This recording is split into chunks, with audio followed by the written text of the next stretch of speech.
So we got a couple of things we need to cover today.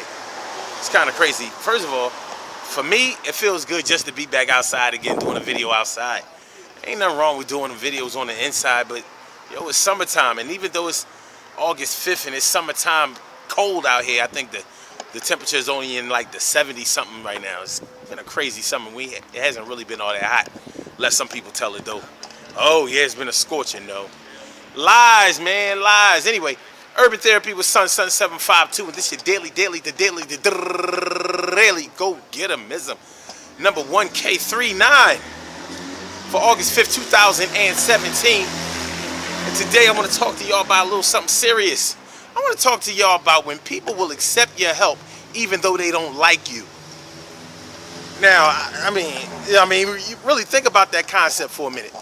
Somebody doesn't really like you, they don't really have an appreciation for you or what you bring to the table, and they wouldn't otherwise have anything to do with you, but because they need your help, yeah, they fucking with you for the day, for the week, for the month, for however long it takes for them to get from you what they need for themselves. You could call that diplomacy, but I call it faking the funk. Remember the other day, I was a little stumped on what is supposed to be real and what's supposed to be fake. Well, that's one of the things I consider to be fake. If you don't like somebody, you don't like them. You know, you might still be able to get whatever you want from them, but don't be kicking it like y'all cool like that, like you've had to change your heart, like everything is okay now. Because as soon as you get what you want, you're going to go right back to being the same standoffish person. The same person that's resentful. The same person that's giving somebody they ass to kiss. The same person that evidently has a higher sense of self than they probably are really worth, or higher than it's worth overall. You know what I mean? People kill me like that. You know a situation where this can happen? Let's say you're dealing with somebody romantically, like it's your girl. You're dealing with your girl and maybe her family don't like you for whatever reason. Maybe they like the other dude that she used to mess with before she started messing with you. So they don't really like you like that. But they tolerate you, so to speak. Because, you know, they know your girl is your world, and or you your girl's world, and she gonna ride for you regardless, right? Because y'all in love like that. But on the real,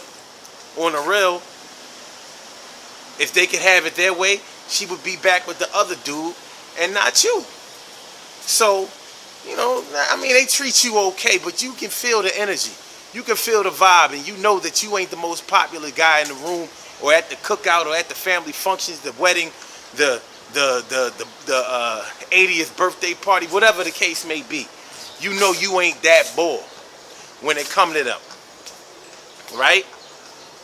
But if they need their roof fixed, or if they need a closet added, or their toilet is stopped up or whatever, who do they call? You. So yeah, they're going to utilize your services. They're going to get whatever they need from you. Or if they need, like, let's say you work at a bank and you the loan officer. You know what I mean? You the rainmaker. You the person. You the go-to person if somebody needs some type of assistance, funding, things like that. Things that can put a couple of dollars in people's pockets. And you know how that changes the dynamics from I don't fuck with such and such, man, I don't like them, to, oh yeah, that's my mans in them. You know, like they like family. What? So let me get this straight. You don't really mess with me like that. But since I have something that's beneficial for you, then yeah, you gets down with me like that. You know, it's like being gay for the stay. Like, I ain't really gay, but since I'm in jail, I might as well get a little ass. You know, get my man, you know, swallowed up a little bit. What? Nah, man. You are what you are. You are who you are. So if you don't like a person, that doesn't mean that you necessarily have to be rude to them. But don't use them to get what you want, acting like you do like them, acting like you've buried the hatchet, acting like bygones are now bygones, or so whatever beef y'all had or didn't have, or like whatever simulated beef that there was, whatever grievance that you have with that person, you putting it to the side until they put in those new windows for you, or until the case money that they got paid off runs out or whatever. People are opportunistic, man, and that's not cool. It's not cool, and it's something that we have to deal with on a regular basis. You know, people out there, you know, that to me, that's the definition of what a user is. I mean, otherwise, I don't think being a user is such a bad thing. It's one of those words that gets a bad rap on a regular basis.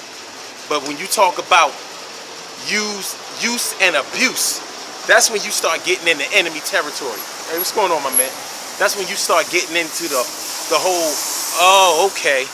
That's when you figure out what kind of person somebody has the potential to be. I'm not going to say that's who they really are, because who's to say who they really are? Because, I mean, first they was acting like they didn't like you.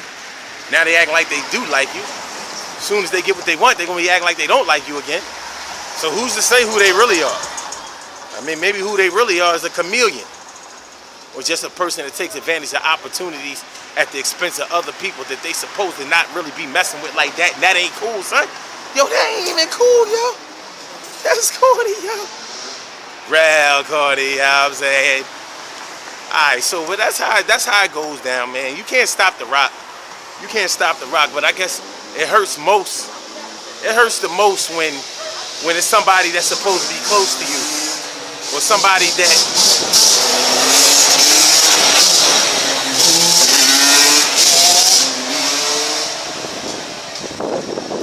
all day in the hood, especially on the weekend. That's what we gotta deal with. I ain't mad at them though. Have your fun, but it's so dangerous. They so dangerous. But anyway, like I was saying, man, people are gonna get what they can from it. You just don't want to get caught up in the matrix of the foolishness that they may be trying to portray. Because it ain't fair to you to be walking away with a feeling that's supposed to be good, because you're supposed to be feeling like you buried the hatchet or have gotten past a negative situation, only to find out that you only temporarily fixed the problem, because somebody who you dealing with really ain't shit, you know what I'm saying? Alright, let's keep it moving, man. Anyway, good things happen to those who wait. Great things happen to those who grind. And anything can happen to those who go for theirs. So go hard, go for yours, and remember, people who do you like that, man, I say stay clear of them. I don't care if it's family, I don't care if it's friends, I don't care if it's extended family, connected people, whatever. Don't let nobody do you like that, because that ain't cool. It's only going to make you feeling saltier than an anchovy. Saltier than an anchovy, and making you feel worse than you did before. And you don't need that in your life, man. Strive for peace. The Daily Go-Getterism Show is every single day, 6 a.m. Eastern Standard Time. Call in number 319-527-6199. blogtalkradio.com/son752. Peace, you know. I mean like real peace, you know what I mean? Alright, y'all. Yeah.